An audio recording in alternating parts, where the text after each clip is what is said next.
go. Let's go, let's go, let's go. Let's go, let's go. Let's go, let's go, let's go. Let's go, let's go.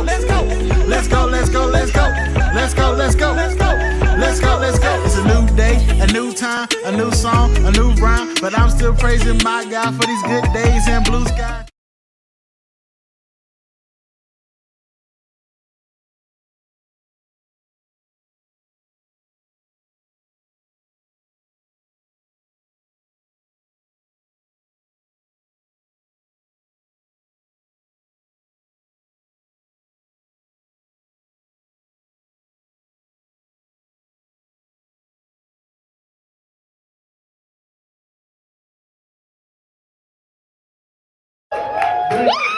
I'm originally from the East Coast, from Columbus, Georgia. And I just want to say, LA is hella weird. The homeless people out here is hella weird. Like, I was on the bus the other day and headed to work. Homeless man walking in the road. The bus driver hit him with the mirror. And he literally laid on the sidewalk like he was shooting an R&B cover.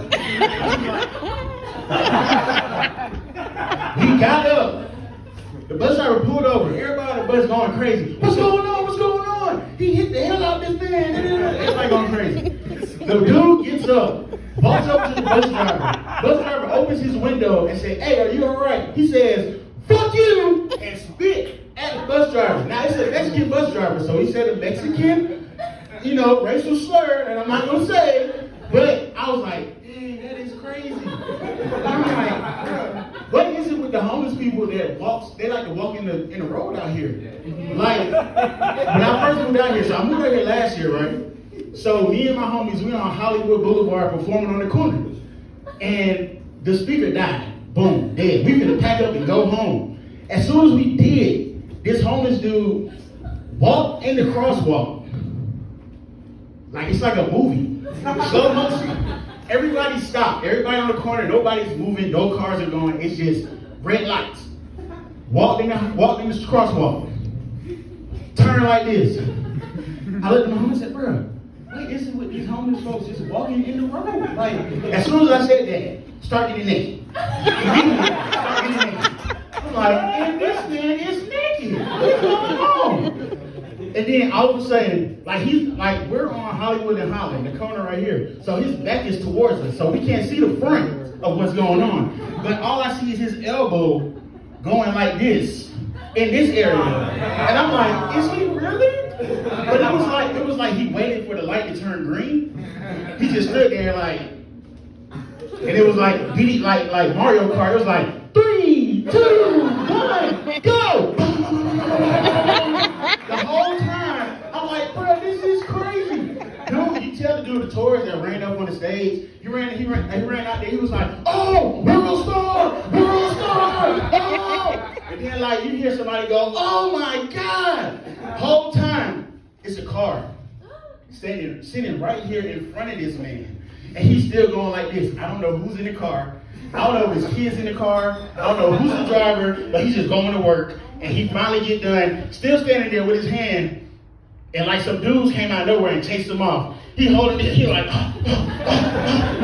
ran off. I'm like, this is crazy. LA is really crazy. So with that being said, I also noticed one thing. I noticed that over the years we've been dealing with a lot of racism, but I feel like that's only because we don't understand each other's races as much as we think we do. You know what I'm saying? Like me, I finally figured out white people. 3 things. And I promise you, y'all gonna thank me after this. Number 1, to the white folks who don't have rhythm, it's because y'all never got beat. That's why y'all don't have rhythm, y'all never got beat in y'all life. Number 2, white people are just as ghetto as black people. They just call it life hacks. And number 3, white people always have the better racial jokes. But I got a racial joke for y'all tonight about white people. I hope you guys don't kill me afterwards, but it's gonna be good. I promise you, it's gonna be good. All right, so it's a white dude in the bar. drunk, off his ass, goes outside, he finds a lamp. He's like, bro, what is this? He rubs it. 2 genies pop out. He said, oh shit, it's 2 genies. So that means I get 6 wishes, right? They said, no, you only get 3 wishes. He was like, dang. So he made his 3 wishes. The genie disappeared. He ran to the crib. As soon as he ran to the crib, ran upstairs to the bedroom. The finest woman you ever think of. The finest woman. So for you, who would that be? Probably Anna de Armas right now. And okay, bet she is in your bedroom right now. In his bedroom. Let me put it that way. In his bedroom. Or it could be yours. Either or. No, it don't matter. But she's laying on the bed. He go in there, go to work, have the time of his life with her for a few hours. Gets up, goes to the backyard. Backyard covered with $100 bills. He said, fuck yeah. Go out there and start, doing the angels and the money and everything. He gets a knock on the door. Goes to the door. It's 2 guys standing there, but they're dressed up in hoods, like the KKK. Hold on. I know it took a dark turn, but let me do it. All right, so the 2 guys grab him, take him upstairs to his bedroom, put a rope around his neck, and throw him off the balcony, and he dies. Boom, dead. They took the hoods off. It's the 2 genies. So as they're walking out the house, the genie says, okay, so I understood having sex with the most beautifulest woman in the world and having a backyard full of $100 bills, but why did he want to get hung like a black guy?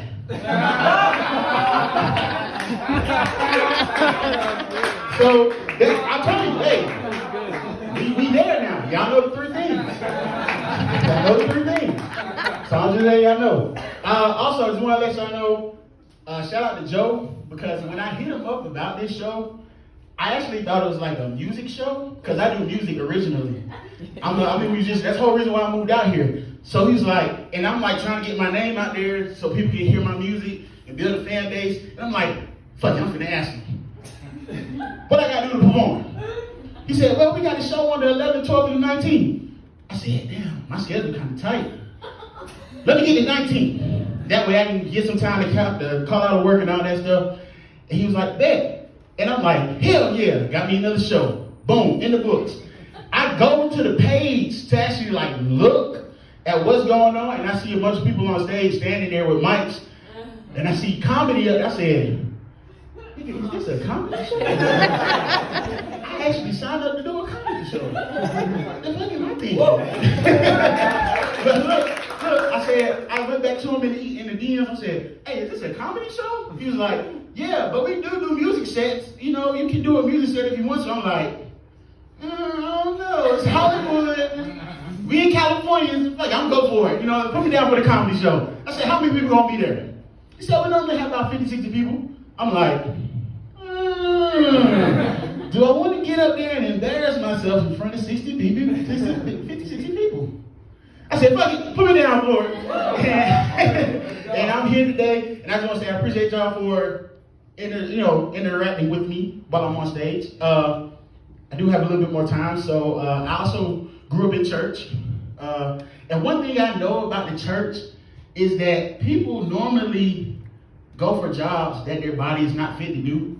Like if you got bad feet, don't be an usher. Because if you standing up all service, you gotta direct people to their seats. So don't do ushering. That is not your job if you got bad feet. If from the waist down is horrible, knees, ankles, calf muscles, all that is out of whack, don't be an usher.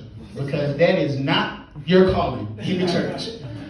With that being said, bro, that's my time. I'm Big Mike, and y'all been great.